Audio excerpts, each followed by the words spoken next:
अरे मैडम, आप बिल्कुल भी परेशान ना हो। अब आप मुहाफिजों की हिफाजत में हैं। एफआईआर में हम ऐसे दफात लगाएंगे कि तुम्हारा कोई बाल भी बांका नहीं कर सकता। हमारी सरकारी डॉक्टर से पक्की सेटिंग है। और जब तक हम मेडिकल रिपोर्ट में तुम्हें जहनी मरीज डिक्लेयर ना करवाएं, तब तक तुम ऐसे ही पागलों वाले ड्रामे करती रहो। बिल्कुल सर, मैडम महफूज हाथों में है। एक दो क्या, अगर ये 200 कत्ल भी कर आती तो इनको कुछ नहीं होना था। मैडम, हम शराब को शहद और हाथी को हिरन बना सकते हैं। और आप तो फिर बड़े सेठ की बेटी हैं। आपको तो हम जान पर खेल कर भी बचा लेंगे। अरे सर, इस मासूम औरत ने कौन सा गुनाह किया है? एक दो बंदे ही तो मारे हैं ना। और ये कौन सी नई बात है? सर, जिन्होंने फैक्ट्री में 250-300 लोग जिंदा जला दिए वो आज गवर्नर और वजीर हैं। हाँ हाँ बिल्कुल, इन्होंने भी तो 2 बंदे मार दिए हैं। तमगाए इम्तियाज तो इनका भी हक बनता है ना। संतरी, कोई जश्न का इंतजाम करो भाई। सोने की मुर्गी हाथ लगी है। ऐसे मौके बार बार नहीं मिलते। अरे एक बाप और उसकी बेटी का ही तो कत्ल किया है ना, और 5 लोगों को जख्मी किया है। अब ये कौन सी बड़ी बात है?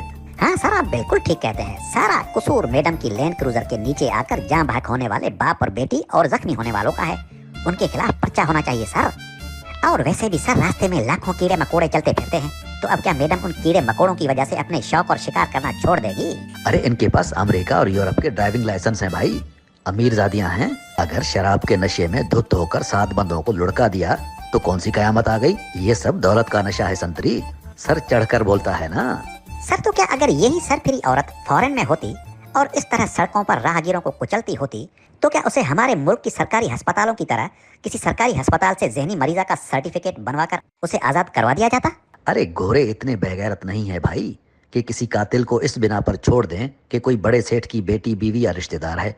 और वहां तो ऐसे भंगी सिग्नल तक नहीं तोड़ सकते। तुम राहगीरों को कुचलने की बात करते हो। अरे अपना मुल्क तो बड़े लोगों और सेठों की बिगड़ी औलाद के लिए जन्नत है ना। और जिसके पास अमेरिका और यूरोप का लाइसेंस है ना, समझो उसके पास किसी को भी मारने का लाइसेंस है। सर, अगर लोगों ने ये सवाल उठा लिया कि एक जहनी मरीज औरत जो 9 सनती इदारों की चीफ एग्जीक्यूटिव ऑफिसर है, वो उन इदारों को कैसे चला रही थी? और वही दिमाग से पैदल खातून घर से लैंड क्रूजर निकालकर बाहर ले गई, और उसे ये भी पता था कि शराब पीने कहाँ जाना है, और वहां पहुंच भी गई। सर, एक जहनी मरीज लैंड क्रूजर कैसे चला रही थी? लोग ये सवाल कर सकते हैं ना। अरे संतरी, यहाँ जहनी मरीज पूरा मुल्क चला रहे हैं। तुम लैंड क्रूजर चलाने की बात करते हो। अरे ये तो मामूली बात है भाई। और जो भी ऐसे सवाल करे ना, उसे उठा लो। उठा लें? हाँ हाँ उठा लो।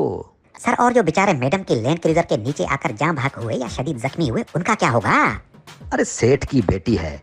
जो सेठ महंगे महंगे शुतुरमुर्ग और नायाब नस्ल के बेल खिला सकते हैं, उनके लिए 4-5 बंदे मारकर उनके लवाहकीन को 40-40, 50-50 लाख देना कौन सी बड़ी बात है? बड़ा पैसा है भाई इन सेठों के पास। कई बरसों से पाकिस्तानियों की उल्टी खालें उतार रहे हैं। ये इनके लिए मामूली सी बात है। इन सेठों की ऊपर तक पहुंच होती है।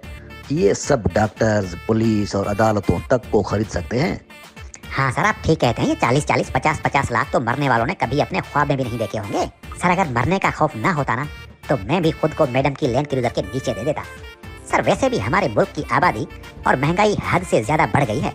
कुछ आबादी महंगाई की वजह से कम हो जाएगी, और कुछ मैडम जैसी जहनी मरीजों की वजह से कम हो जाएगी। अल्लाह अल्लाह खैर सलाह। आप बिल्कुल ठीक कहते हैं सर। एक तमगा इम्तियाज इनका भी हक बनता है सर।